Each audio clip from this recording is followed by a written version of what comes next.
पिछली वीडियो में मैंने थोड़ा सा फॉर्मली तौर पे डिफ़ाइन किया था जो बेसिक वेक्टर्स के कॉन्सेप्ट्स होते हैं, या जो वेक्टर्स के बुनियादी कॉन्सेप्ट्स जैसे एडिशन वेक्टर की, सब्ट्रैक्शन और स्केलर से मल्टीप्लिकेशन को मैंने फॉर्मली डिफ़ाइन किया था। अब इस वीडियो में मैं आपको वही चीज़ें मिसालों के साथ वाज़िया करने की कोशिश करूँगी, क्योंकि मिसालों से चीज़ हमें हमेशा ज़्यादा अच्छे तरीके से समझ आती है और वाज़िया हो जाती है।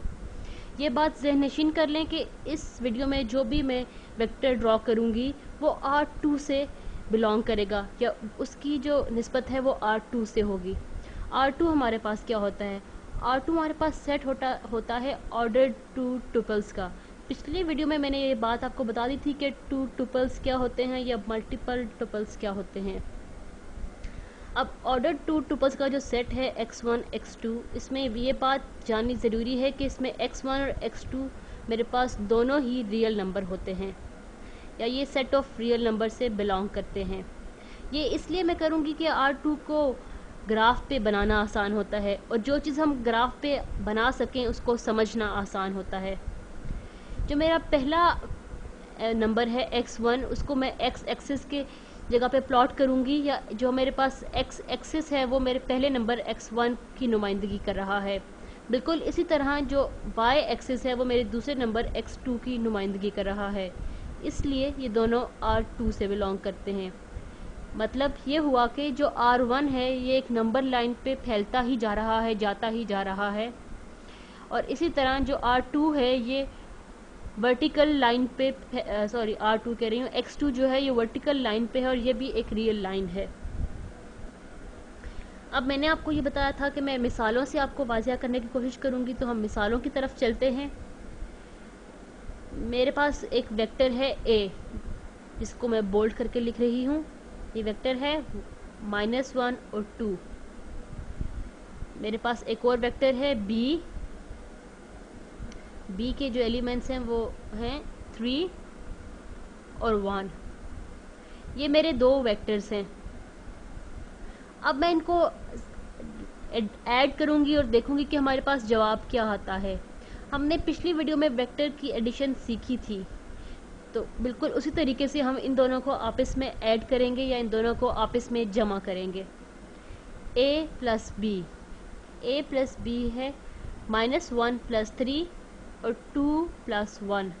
ये बिल्कुल उसी तरह है जो हमने वेक्टर एडिशन की डेफिनेशन के मुताबिक इसे किया है।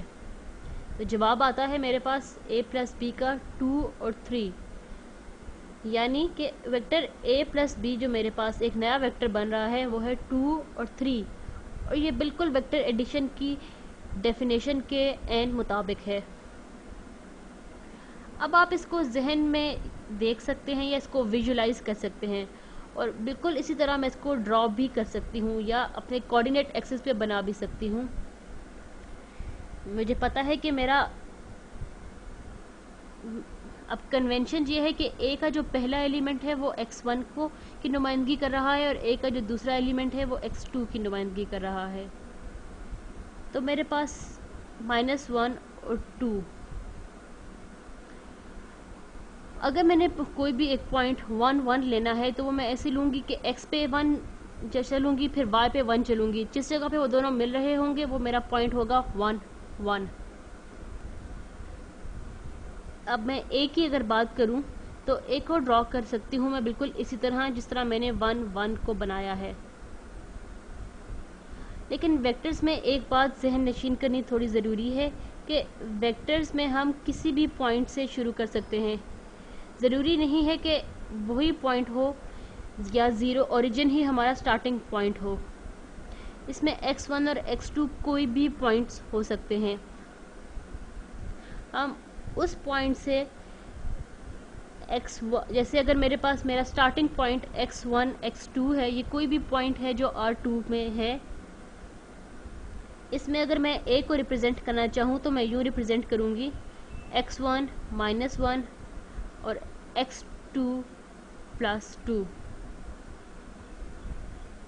अब जब मैं ये चीज़ ड्रॉ करूँगी तो ये आपको थोड़ा आसान लगेगा, यूँ शायद थोड़ा कंफ्यूज कर रहा हो, लेकिन ये बात जहन नशीन कर लें कि R2 में हम अगर वेक्टर्स हैं वो ज़रूरी नहीं है कि ओरिजिन या ज़ीरो से ही शुरू हों, वो किसी भी जगह से शुरू किए जा सकते हैं। अब मैं ले रही हूँ कि मेरा x1 और x2 कोई भी पॉइंट है -4 और 4, जिसको मैंने ये निशान लगा दिया है। अब मैं अगर इस जगह से अपना वेक्टर a लेना चाहती हूँ तो मैं इसको बिल्कुल इसी तरह करूँगी जैसे मैंने नीचे आपको बताया है, -4 -1। अब ये मेरा क्योंकि वेक्टर शुरू हो रहा है -4 4 से, तो इसको मैं आगे ड्रॉ करूँगी -4 -1 4 + 2, तो ये मेरा वेक्टर a बन जाएगा। यानी -5, 6 पे मेरा वेक्टर a पड़ा हुआ है। ये जो नीले रंग सब्ज़ रंग से मैं निशान लगा रही हूँ, ये मेरा वेक्टर a की लिमिट है। अब मैं अगर -4 4 से एक लाइन बनाती हूँ और उसका आगे एरो लगा देती हूँ, तो ये मेरे पास वेक्टर a बन गया है। थोड़ा सा मुझसे गलत हो गया था, इसको दोबारा मैं ड्रॉ करूँगी। तो ये लीजिए, ये मेरा वेक्टर a बन गया। ये बात याद रखें कि जो पॉइंट है -4 4, ये एक रेंडमली या आर्बिट्रेरीली मैंने इसको उठा लिया था अपने वेक्टर के स्टार्टिंग पॉइंट के लिए। आप कोई भी पॉइंट ले सकते हैं, 0 भी ले सकते हैं। अगर मैंने ये पॉइंट लिया होता तो मैं इसमें वेक्टर a अपना इस तरह का ड्रॉ करती।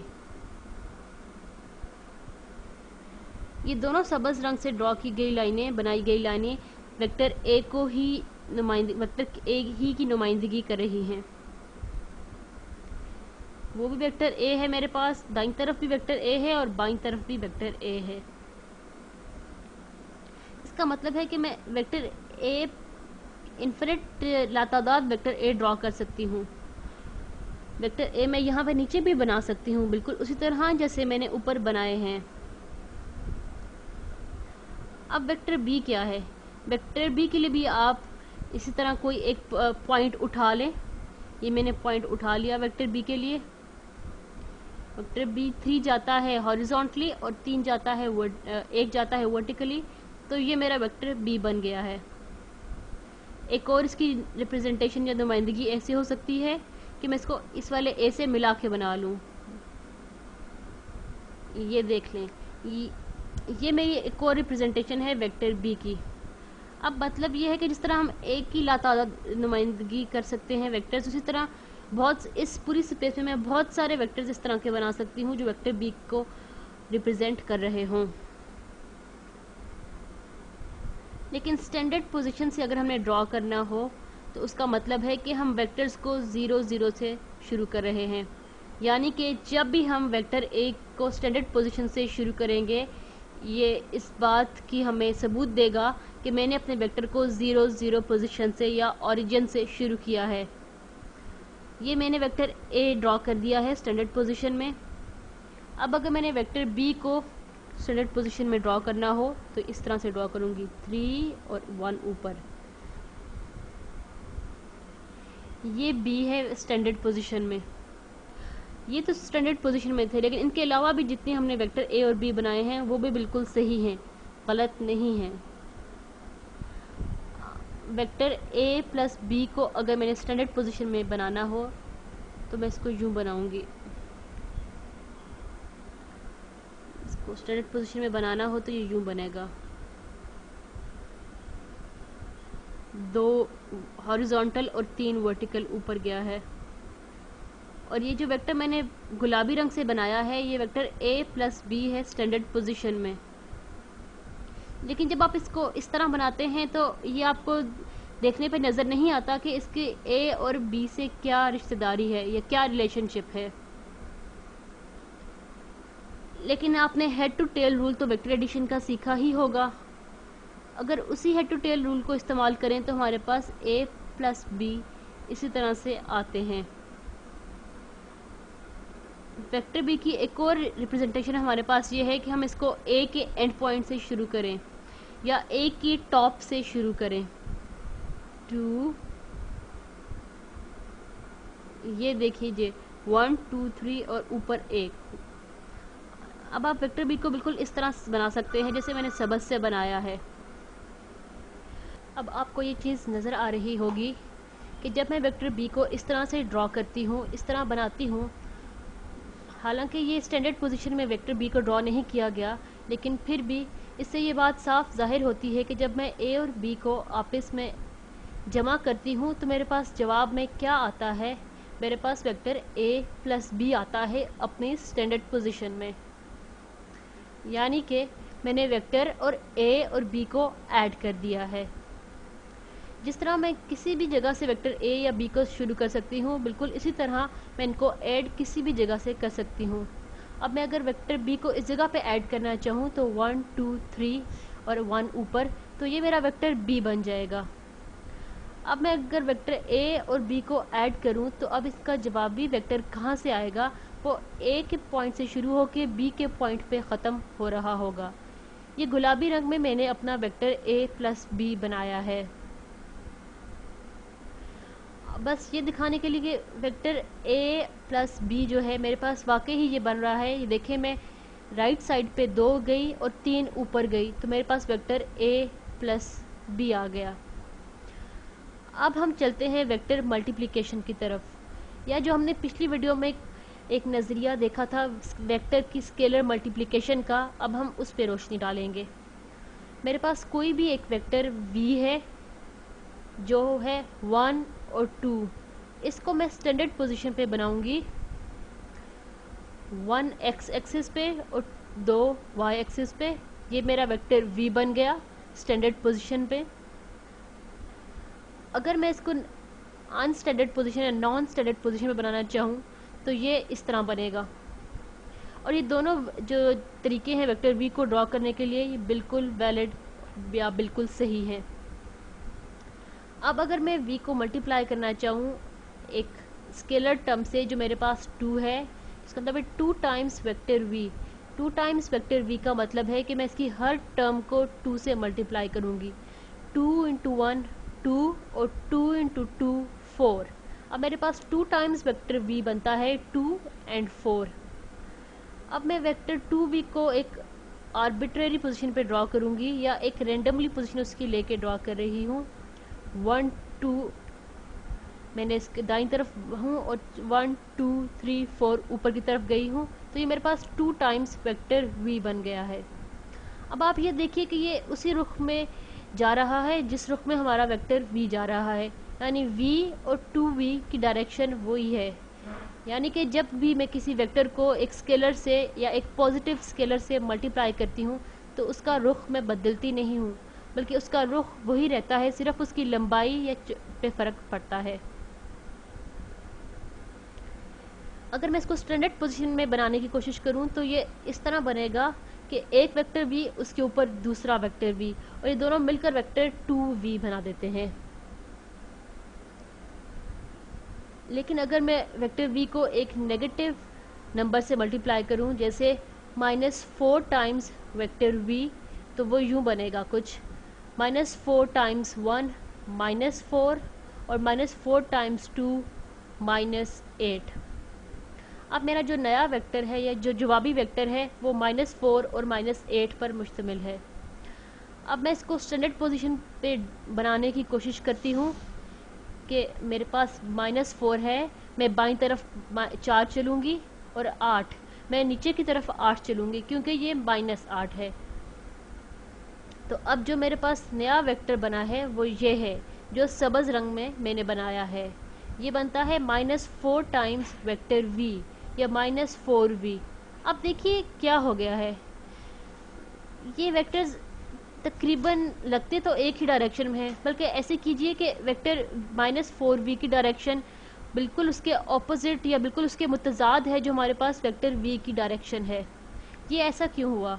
ये ऐसा माइनस साइन की वजह से हुआ कि जब भी हम किसी नेगेटिव साइन से स्केल करते हैं अपने वेक्टर को तो उसका रुख या डायरेक्शन बिल्कुल बदल जाती है और असली वेक्टर के मुतजाद डायरेक्शन में वो जाना शुरू कर देता है। अब इसी से हम वेक्टर सब्ट्रैक्शन का नज़रिया निकालेंगे।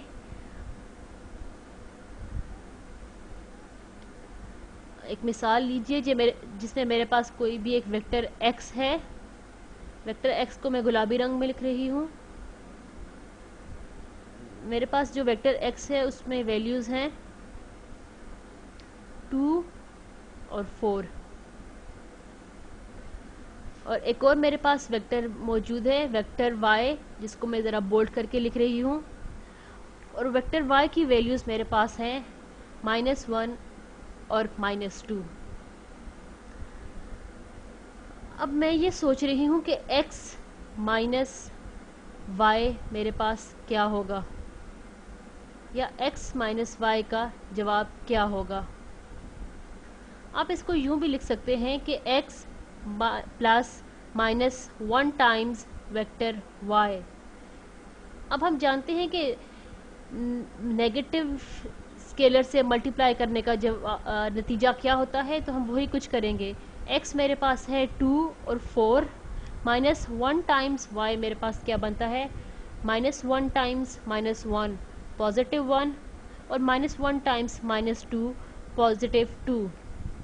तो x माइनस y का जवाब मेरे पास आएगा जब मैं 2 और 4 के वेक्टर को 1 और 2 में ऐड करूँगी, या x में -y को ऐड करूँगी। तो इसका जवाब मेरे पास बन रहा है x माइनस y का 3 और 6। मेरा वेक्टर x 2 और 4 था, मैं इसको स्टैंडर्ड पोजीशन में बना रही हूँ। ये मेरा वेक्टर x बन गया स्टैंडर्ड पोजीशन में।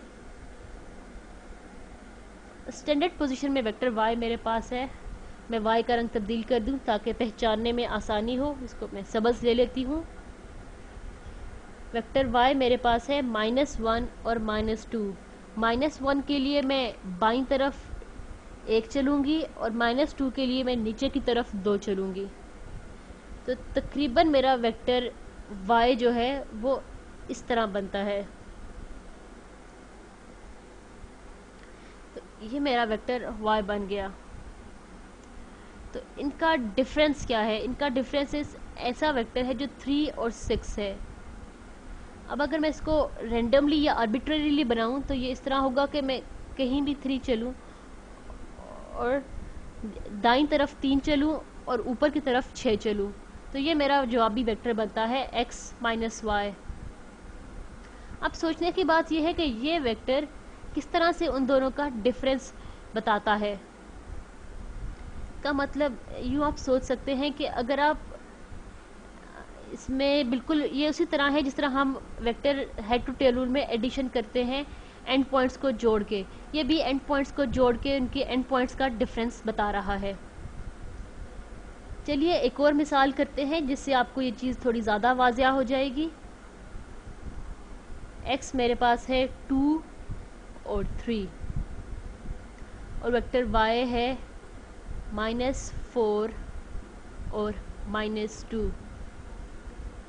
अब x स्टैंडर्ड पोजीशन में मेरे पास क्या होगा, 2 और 3। ये मेरा वेक्टर x बन जाएगा अगर मैं ओरिजिन से शुरू करूं तो। वेक्टर y को मैं ऑरेंज में लिख देती हूँ, -4 बाईं जानिब -4 और नीचे की जानिब -2। ये मेरे पास वेक्टर y बन जाएगा, वेक्टर y बन जाएगा। अब x माइनस y क्या है, x माइनस y, इसको हम लिख सकते हैं 2 प्लस माइनस टाइम्स y या 2 माइनस माइनस y। अब x माइनस y मेरे पास होगा 2 माइनस -4, 2 माइनस -4 का मतलब है 2 प्लस 4 और ये बन जाता है 6। 3 minus -2 is equal to 3 plus 2 और इसका जवाब आता है 5 या 5। तो जवाबी वेक्टर जो मेरे पास बनता है वो बनता है 6 और 5। तो अगर मैं रेंडमली ड्रॉ करूं तो ये इस तरह बनेगा। ये x माइनस वाई है मेरा। लेकिन अगर मैं इसको मैं 2 हेड्स के दरमियान करने की कोशिश करूं तो ये इस तरह होगा कि अगर मैं y के से ऊपर वाली नुक्ते से या y के टॉप से शुरू करती हूं तो मुझे दाईं तरफ 6 जाना पड़ेगा और ऊपर की तरफ 5 जाना पड़ेगा। तो आपको ये जानकर हैरत होगी या ये देखकर हैरत होगी कि डिफरेंस इन दोनों का यूं बन जाता है, यानी कि इन दोनों के टॉप पॉइंट्स के दरमियान जो डिफरेंस है वही इन दोनों वेक्टर्स का डिफरेंस है। ये x माइनस वाई है। डिफरेंस यानी कि ये है कि आप किस तरह एक वेक्टर के शुरू से दूसरे वेक्टर तक पहुंच सकते हैं। अगर मैं कहूँ कि 7 माइनस 5 क्या होता है, अगर हम स्केलर्स की बात करें तो इसका मतलब है कि 5 और 7 के दरमियान जो डिफरेंस है वो 2 है। इसीलिए अगर जब मैं 7 में से 5 को माइनस करती हूँ मेरे पास 2 आता है, या मैं 5 में 2 ऐड करती हूँ तो मेरे पास 7 आता है। यानी कि ये सारे ऑपरेशंस एक दूसरे से मिलते जुलते हैं। इस तरह अगर मैं x में से y माइनस करूँ तो मेरे पास यही चीज़ आती है। अब अगर मैं y माइनस एक्स करना चाहूँ तो वो क्या बनेगा, -4 -2 -6 -2 -3 -5, यानी y माइनस एक्स है -6 और -5। अगर मैं रेंडमली से ड्रॉ करूं तो मैं नीचे की तरफ 6 चलूंगी और नीचे की तरफ 5 चलूंगी और बाईं तरफ 6 चलूंगी। देखिए ये दोनों वेक्टर्स x माइनस वाई और y माइनस एक्स बिल्कुल एक ही चीज़ है, मासवाए इसके कि इनके रुख बिल्कुल मुतजाद हैं, या ये बिल्कुल मुतजाद डायरेक्शंस में जा रहे हैं। तो ये एक अच्छी बात है इस चीज़ को जानना कि वेक्टर्स की सब्ट्रैक्शन बिल्कुल उसी तरह है जिस तरह हम लोग स्केलर्स की सब्ट्रैक्शन करते हैं। अगर हम चलिए मैं इसको आपको बना कर दिखाती हूँ। पहले मैं x बना लूँ, ये नीले रंग से मैंने x, हल्के नीले रंग से x बनाया है जो नॉन स्टैंडर्ड पोजीशन में है। अब इसका नेगेटिव x क्या होगा, नेगेटिव x इसका ये होगा कि -2 -3, तो ये मेरे पास बन गया -x।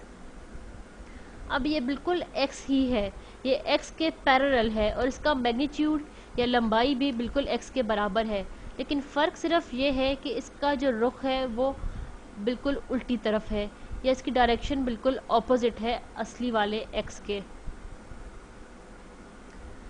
मेरा ख्याल है अब इसको इकट्ठा करके आपको बताया जाए, या ताकि मैं ये आइडिया आपको बिल्कुल अच्छी तरह से सिखा दूं कि हम लोगों ने अभी तक क्या किया है वेक्टर एडिशन, मल्टीप्लिकेशन और सब्ट्रैक्शन में।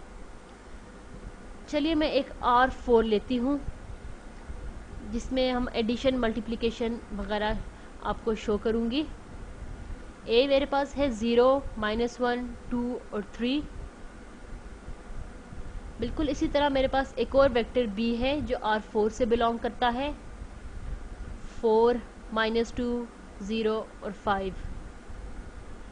अब हम वही तमाम ऑपरेशन या वही तमाम जमा और तफरीक के ऑपरेशन इस पे कर सकते हैं जो हम पहले R2 के लिए मुख्तलिफ फैक्टर्स पर करते आए हैं। अगर मैं यहाँ पे कहूँ कि 4 टाइम्स A को थोड़ा बोल्ड करके लिखूँगी, -2 टाइम्स B, तो इसका जवाब क्या आएगा। अब हम 4 टाइम्स A को बना के लिखते हैं, 0 -1 2 3 -2 टाइम्स B का पूरा कॉलम वेक्टर, 4 -2 0 और 5। उसका जवाब क्या बनेगा, 4 टाइम्स दिस। जब हम A को 4 से मल्टीप्लाई करेंगे तो हमारे पास बनेगा 4 टाइम्स 0 0, 4 -1 -4, 4 2 ज़ार 8 और 4 इंटू 3 12, और -2B मेरे पास बन जाएगा 2 टाइम्स 4 8, 2 टाइम्स -2 -4 बनता है, 2 टाइम्स 0 0 है, और 2 टाइम्स 5 10 होता है।